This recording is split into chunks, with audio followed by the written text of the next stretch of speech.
Tu é psicólogo clínico, tu atende pessoas? Sou psicólogo clínico, atendo pessoas. Aquela coisa clássica lá Aquela coisa da terapia clássica, e isso. neurocientista E sou também. neurocientista atualmente. Eu sou formado em psicologia, fiz mestrado em neurociências na Universidade Federal de Santa Catarina e atualmente eu faço doutorado em neurociências na Universidade Federal de Santa Catarina.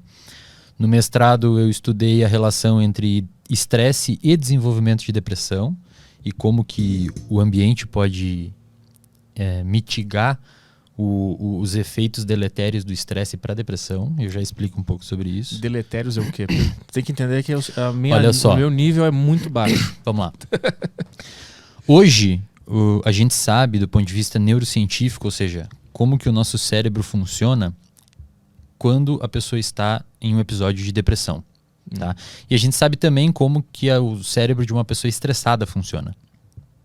E hoje a gente descobriu, isso já é muito bem caracterizado na literatura científica, nos artigos científicos, em revistas científicas, que uma pessoa com depressão, ela tem o organismo dela e o cérebro dela reage de forma quimicamente muito semelhante a uma pessoa que está em estresse crônico, ou seja, uma pessoa, não é aquele estresse que você surta, mas é sempre uma preocupação, é sempre uma reatividade emocional às situações do dia a dia, então você fica muito explosivo às vezes, ou você fica muito incomodado com coisas que antes você não ficava. Esse padrão de comportamento, hoje, é o principal. Isso aqui muita gente não sabe, mas o estresse hoje é o principal fator de risco para o desenvolvimento de depressão. Porque ele fica vindo tipo em doses pequenininhas? Exatamente. Não tão pequenas, porque em doses pequenas ele é protetor. Foi o que eu vi no meu mestrado. O que eu fiz?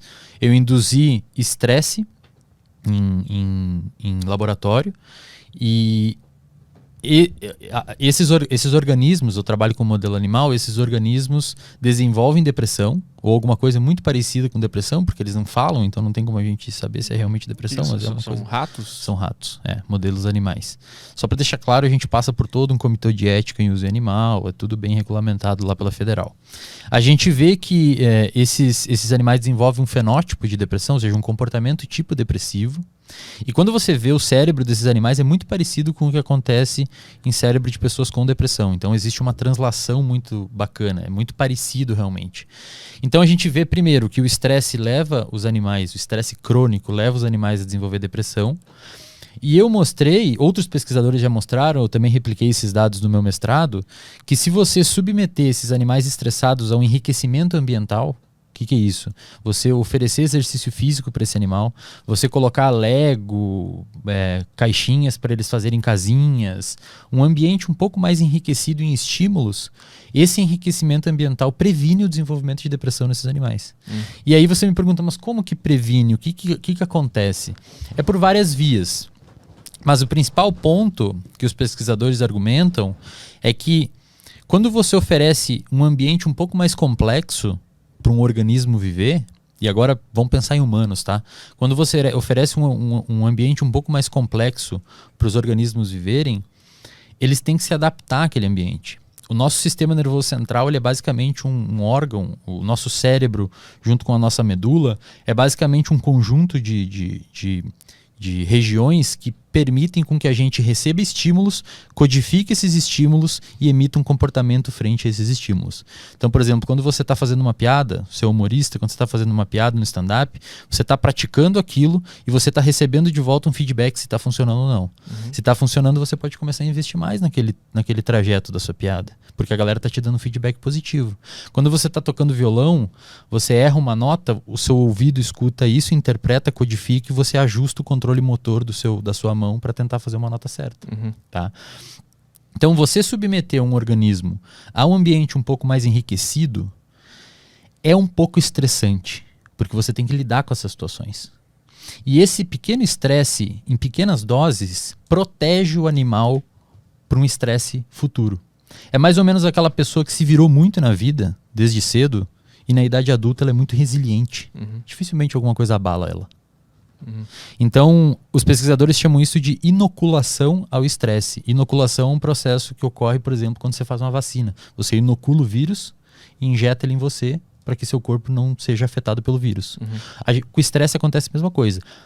Se você se submete a situações pequenas de estresse desde ali, depois dos, sei lá, 12, 14 anos, você consegue começar a ficar protegido para os estressores do futuro e o seu organismo meio que consegue ficar mais forte frente a eles. E foi o que eu mostrei. Eu mostrei então que se você protege os animais com pequenas doses de estresse antes, um estressor futuro é incapaz de gerar depressão nesses animais. Mesmo que seja um estresse muito potente? Mesmo que seja um estresse muito potente. Inclusive, quando eu fui publicar meu artigo, foi uma das críticas dos revisores. Quando você vai publicar um artigo científico, você manda para uma revista científica e outras profissionais da área da ciência avaliam o seu artigo e descem o pau nele. Fala isso aqui porque isso, porque isso, porque isso, porque isso. E os caras falaram para mim isso. Eles falaram, por que você usou um estresse tão grande? E aí eu tive que responder o cara, expliquei para ele o porquê, fiz toda uma carta-resposta. O artigo foi aceito, está publicado hoje, depois eu posso deixar aí nos comentários do vídeo. E a gente mostrou então que se você submete ou você enriquece o seu ambiente, a chance de você desenvolver uma depressão por meio do estresse é menor. E isso a gente pode translacionar hoje para a pandemia. A pandemia é um estressor muito grande. Então aquelas pessoas que, por exemplo, já lidaram muito antes com viver sozinhas, que nunca foram tão dependentes de contato social, hoje podem estar protegidas.